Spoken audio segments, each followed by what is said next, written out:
Good morning. Today I'd like to talk about the latest Southwest border enforcement statistics, focusing primarily on the month of October. But first, if you recall, earlier this year, we sounded alarm, actually quite a bit, with respect to the border crisis, and asking Congress repeatedly to act, to fix the loopholes in our broken immigration system and close the gaps driving this crisis. Unfortunately, not a single piece of meaningful legislation has been brought forward. And as a result, this country stood by and watched as the crisis worsened. As we reached our peak in May of over 140,000 apprehensions in a single month. However, in the continued absence of congressional action, the president, along with his administration, as well as the hardworking men and women of the Customs and Border Protection and our partner agencies, has taken action. Through continued engagement with the government of Mexico and the Northern Triangle countries, we have initiated a network of initiatives, policies, and regulations to stem the flow of the migration. Together, we are approaching this as the regional crisis that it is, and we have seen incredible success. Just a few weeks ago, I described how we experienced a significant decline in apprehensions in the last 4 months of the fiscal year 2019, with September at that point marking the lowest number of enforcement actions during the entire year, and that was a little over 52,000. But I'm happy to report this month, the month of October, has continued with that trend, reaching a 14% decline compared to September, with just over 42,000 apprehensions, defying typical seasonal trends once again over the past 7 years. And this represents an overall decrease of almost 70% since the peak in May of this year. This is a significant decline. Let me put this in perspective real quick. By mid-year, CBP was detaining almost 20,000 detainees in custody. Now, we average less than 3,500 daily. At the height of the crisis, CBP apprehensions exceeded 5,000 in a single day. Now we're averaging just over 1,300. And we all but ended catch and release. Migrants can no longer expect to be allowed into the interior United States based on fraudulent asylum claims. And more importantly, we're sending a message to the criminal organizations to stop exploiting these migrants and their profit-making schemes. And additionally, as we've had to navigate unprecedented judicial activism from lower courts and the congressional inaction I talked about, the numbers show this administration has and continues to take bold action to address this crisis, and the numbers show it's working. To illustrate this further, we saw a shift in the demographics in this October. For the first time in nearly 18 months, Mexico was the country of origin for the majority of apprehensions and inadmissible aliens, rather than from the Northern Triangle countries, with single adults surpassing families. The headlines, got it. The numbers are low. The numbers are down. But while we made great progress, I want to remind the American people that there still remains a humanitarian crisis at our southern border, and importantly, a national security crisis along our southwest border as well. Cartels, they continue to add to their multi-billion-dollar organization on the backs of these migrants. As I said yesterday at the Senate hearing, former DHS Secretary Jay Johnson has said multiple times, and I'm sure most of you heard this, that 1,000 apprehensions a day is a bad day. He's right. We're still seeing daily apprehensions far exceeding that benchmark that Jay Johnson set when he was secretary. And as I sit here today, as a law enforcement professional, I'm absolutely perplexed why Congress cannot come together on a bipartisan manner to fix this. We know the cartels and human smuggling organizations are exploiting the migrants making the journey here, often abused, deprived of adequate food, water, and medical attention during their journey. We know this because in FY19, we average 71 hospital visits per day throughout the year. These smuggling organizations leave the migrants in rivers to die, they leave them in open, harsh terrain to die, and they leave them in tractor trailers to die. The Border Patrol conducted over 4,900 rescues, of migrants who the smugglers had abandoned to die. We also encountered 24 bodies along the southern border, including skeletal remains. We know children are being rented and recycled and presented as fake families. So, as you can clearly see, our job is not over. Not until we shut down the cartels and the human smuggling organizations, put them out of business, and the president is committed to doing just that. That's why our success at addressing the humanitarian crisis should not be overshadowed by the real national security crisis we face. Both crises are interconnected, and they have to be attacked that way. Transnational criminal organizations, they don't just exploit the migrants themselves. They also flood our country with dangerous drugs. Last year, CBP officers and Border Patrol agents seized more than 750,000 pounds of illicit narcotics, and our air and marine operations contributed to the seizure of additional 285,000 pounds of cocaine. Seizures of the 4 hard narcotics, heroin, methamphetamine, cocaine, and fentanyl, all went up last year. Last year, and I know we've talked about this before, but over 68,000 deaths in this country due to illicit narcotic use. And methamphetamine, it's seeing a resurgence in this country. Super labs in Mexico are taking over the production and flooding the United States with cheaper and purer forms of meth. Nationwide, in October of this year, CBP intercepted more than 54,000 pounds of drugs. That's 45% higher than this time last year. And here's a couple of stats that really should shock every American in this country. We seized over 9,700 pounds of methamphetamine. That's up over 90% the same time last year. We seized 284 pounds of fentanyl in this month alone, 84% increase from this time last year. And last month on the southwest border, CBP seized more than 47,000 pounds of drugs, a 50% increase from this time last year. And we intercepted double the amount of methamphetamine last month than we did last year on the southwest border. The cartels and smuggling organizations continue to exploit our immigration system and enforcement vulnerabilities as we're pulled off the line time and time again to deal with the humanitarian crisis, increasing the threat to our national security. Last year, more than 150,000 migrants who illegally entered this country got away. The illicit narcotics the transnational criminal organizations are flooding the U.S. with are making their way to every town, city, and state in this country. It isn't just a border issue. Make no mistake, if your city, town, or state has a meth problem, it came from the southwest border.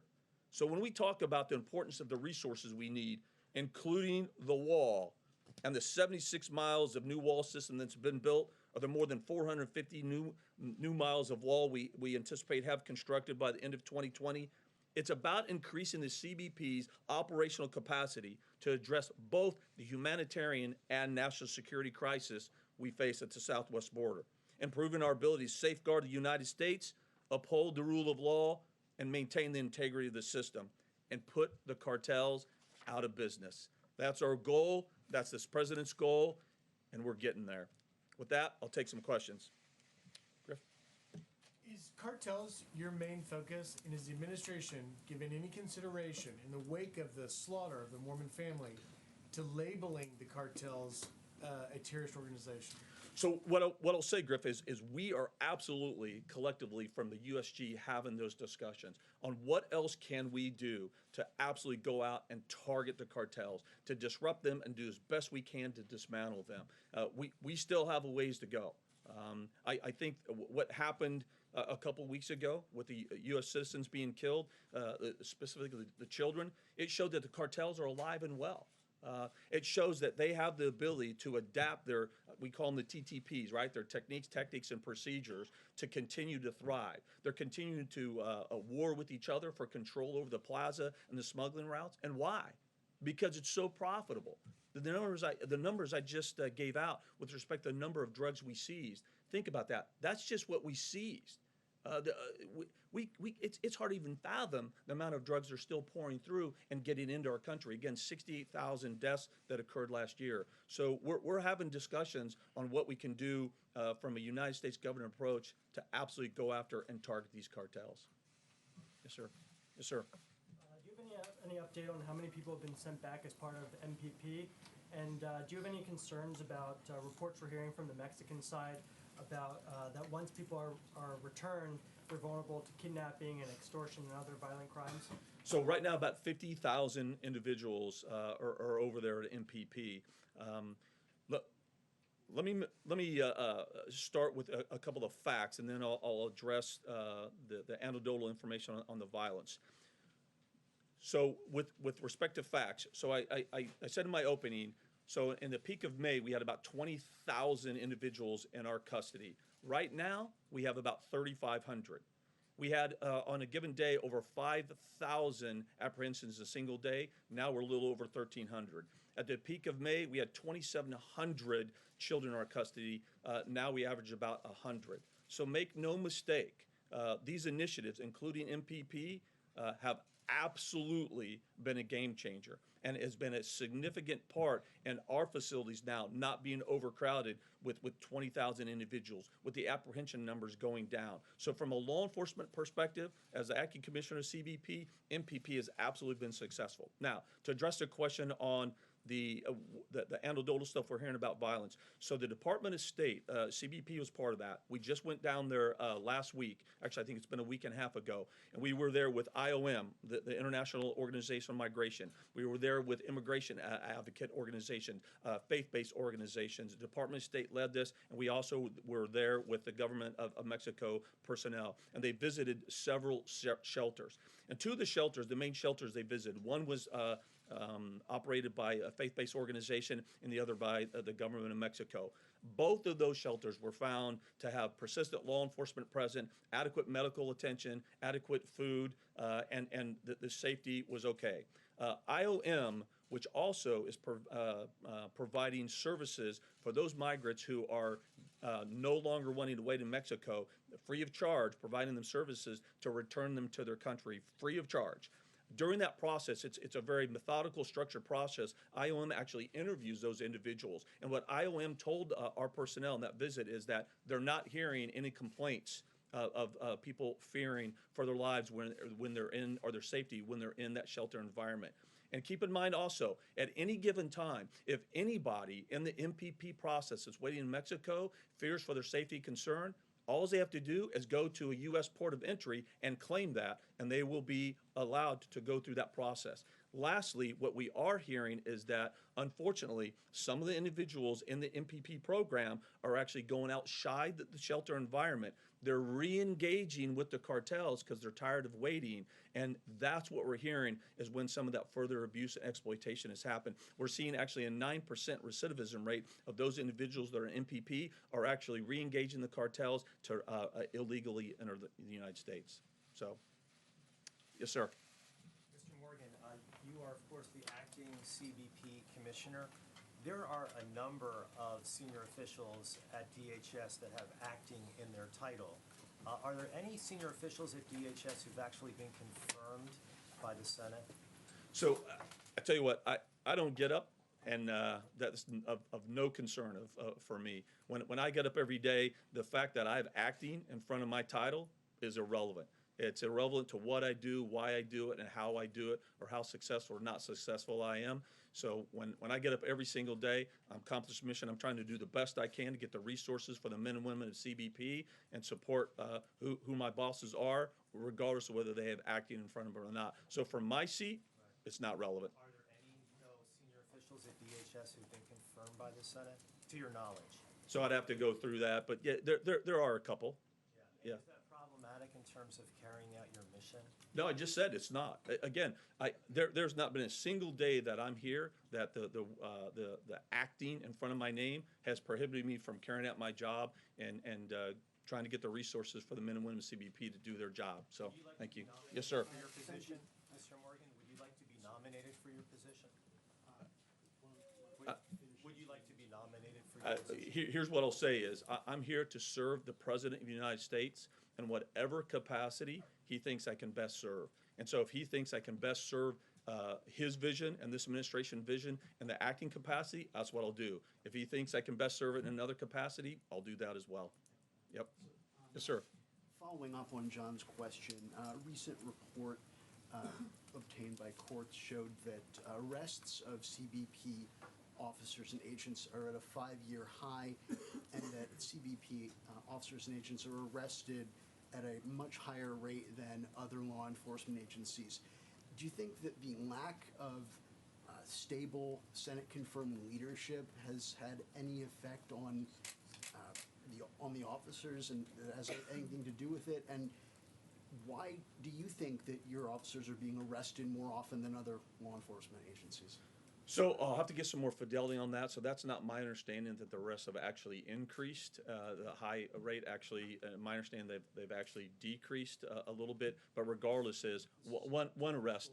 What? The fiscal year 2018, they had been going down, and then they I went. understand. Again, my understanding is that they continue to go down. But I'll get some more fidelity on that. But that really doesn't matter, because one arrest is too many, right, of a law enforcement officer. So here, we've talked about this before. So whether somebody's acting or not, I got to tell you, the professionalism of the men and women at the CBP, of this organization that I am the acting commissioner of, whether I have acting in front of my name, I think is of no moment to them when they get up every single day doing their job. What I think, I'm trying to answer your question, what my belief and my understanding of talking to the troops is, what really is frustrating for them is the fact that every day that they get up there and they're risking their lives, every single day trying to protect and safeguard this country. They're enforcing the law that this Congress has enacted, the rule of law. Every single day they're trying to get out there. And so, let me finish. I'm trying to answer your question. So, can I answer your question without being interrupted? So what I'm trying to say is, what I've been told by them, what really frustrates them, is the fact that when they're out there doing their job every single day, it's the rhetoric that's out there, the rhetoric that comes from the mainstream media, the rhetoric that comes from the rhetoric that comes from our congressional leaders, that when they say stuff like they call them Nazis, and they say that we're making people drink from toilets or running concentration camps, that's what gets them frustrated. No, you asked me what gets them frustrated. So, right? And so what I'm trying to tell you is that the acting, whether somebody's acting or not, has no moment of whether they're going to go out and be arrested. So what I think is the frustration that's out there sometimes leads them, right, to Crimes? Is that why? no, not crimes, because a lot of the rest we see are DUIs. And so I think we're trying to do our best. So it's really a resiliency problem. And so that's what we're really trying to take a look at, is resiliency. And how can we better get to these individuals through resiliency to make sure that when they are experiencing frustration, when they are experiencing stress, they're able to get to them before they cross that line. Mr. Commissioner? Yes, sir. The president has promoted construction of a border wall as one of the key deterrent efforts to try to keep migrants from coming into this country illegally. Just for a status update for us, how many miles of wall has been constructed? Not wall that's replacing old wall, but new wall has been built to this point. So 78 miles of new wall has been built. So much of that obviously is replacing wall that formerly existed, the president said was insufficient. How many miles of wall now exist where there was no wall whatsoever? So again, my response to that is every mile of wall that's being built is a new mile of wall. No disagreement, but how many, but just for a breakdown, how many miles formerly existed that have now been renovated or replaced, and how many miles new where nothing existed? So right now, the 78 miles that have been built where there was an existing form of barrier. We just started breaking ground in RGV, where we're building miles of new wall where there has been no structure there at all. So that's just now starting, the construction of new wall begins That's correct. effectively now. That's correct. Yes, sir. Yes, ma'am. I believe you said last time that land acquisition was one of the things making it challenging. Can you give us an update on your efforts to acquire land and what other challenges you guys are facing? Yeah, land acquisition is going to continue to be a challenge. I'll give you an example. So you could have a mile of land, again, on the southwest border, where it goes back in time, and you could have multiple owners, from 10 to 100 owners that have a piece of that land. Sometimes the records go way back. The records weren't that great, and it's a challenge to go through that process. There's also areas like Laredo, for example, that we're actually, working with the city on the design, the structure, and even where it can be placed to make sure that we're taking their considerations into the process as well. So it's a challenge, but again, I still think that we're on track to get the land we need for 450 miles. But I will say is there are lawsuits out there. So again, we've seen a lot of the judicial activisms out there, and land acquisition is not going to be immune from that as well. So last question. Yes, ma'am. I've seen a case where a mother and daughter were kidnapped after being returned to Mexico by the United States. They were then later given asylum in the United States. How does that not show that a mother who had a credible asylum claim was subjected to unnecessary violence by the United States? So I don't know anything about that specific case. Like that, where So- someone is kidnapped in Mexico while waiting in the United States for their asylum claim. They're now given asylum in the United States, having to have been kidnapped while waiting in Mexico. What do you make of a claim like that? So go through that scenario one more time. I've talked to a woman a mother and her daughter, who were returned to Mexico by the United States whilst trying to seek asylum. They were then given asylum and were allowed to come to the United States. My question is, how does that not show that that mother or someone like her is with a credible asylum claim was then subjected to unnecessary violence in Mexico? Again, what I'll go back to is what I talked to before, is that we're working with the government of Mexico. They have promised, right? They have committed that they will do everything that they can to provide adequate protection and shelter for those individuals waiting in Mexico under the MPP program. And again, what we have shown, there have been, again, Department of State is engaged, IOM is engaged, nonprofit organizations are involved, advocacy groups are involved, Mother and subjected to unnecessary violence by the United States. by the United States.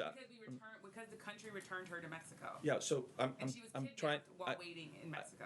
I'm trying to answer that question, right? And so we have to work with Mexico, just like the United States here. We have certain responsibilities to make sure to safeguard and protect those people in our custody. Mexico has that same responsibility. And again, we are working with them to help them in any way we can. I just went through of how we're going over there. We're visiting those sites. We're seeing persistent law enforcement presence. We're seeing the National Guard presence there. And we're seeing from IOM that's saying, hey, we're not seeing that. And again, if someone is in fear for their safety or their life, they can come to a point of entry and claim that, and we'll take them in. Again, what we are seeing is that the individuals that leave that shelter environment and re-engage with the cartels to potentially be re-smuggled in the United States legally, that's where we're seeing, and we're hearing some of the anecdotal stories, that's happening as well. So what do you say to advocates who say That's that it. they are? Thank you. So you're You just putting gonna up a have- webcam? What do you